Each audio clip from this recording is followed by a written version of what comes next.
Alors donc là, je suis là, donc j'ai dit oui parce que je pensais pouvoir me débrouiller. Et alors heureusement, finalement, ce film n'était pas compliqué à faire parce que c'était un film qui était fait en extérieur, donc il n'y avait pratiquement pas d'éclairage à faire. Il n'y en avait pas même d'ailleurs. Bon alors c'est vrai qu'il était, ce qui était compliqué, il était en scope et en couleur. Bon, alors, le plus ennuyeux, c'était le problème du scope. La couleur, c'était pas un truc qui m'effrayait. Dans la bio, j'avais déjà fait pas mal de photos en couleur, ce qui était assez rare à l'époque. Hein. D'ailleurs, assez rare pour des raisons simples. C'est qu'à l'époque, quand on voulait imprimer, les imprimeurs ne voulaient pas les photos en 24-36, parce qu'ils trouvaient que c'était trop petit. Alors il fallait leur donner au moins des 6-6, c'était pas des 9-12, etc. Donc c'est un truc que je faisais pas. Parce que même dans Indochine Sud-Est, c'est très compliqué de passer mes photos couleurs.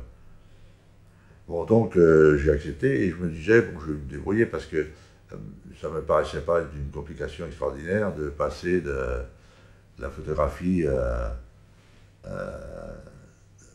la cinématographie. Bon, c'était les problèmes d'exposition sont les mêmes, les problèmes de pellicule restaient sensiblement les mêmes. Bon, en ce qui concernait les cadrages, bon, c'est pas de problème, bien que le format soit un peu plus carré en cinéma.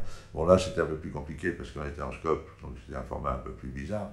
Bon, enfin, c'était pas un truc qui m'effrayait. Par contre, quand je suis arrivé, ce qui m'a plus effrayé, c'est le personnel du cinéma, je veux dire, parce que d'un seul coup, je me retrouvais avec des gens qui étaient. On se frictionnait à l'hostilité, là, d'un seul coup. Et les gens n'étaient pas prêts à vous aider du tout.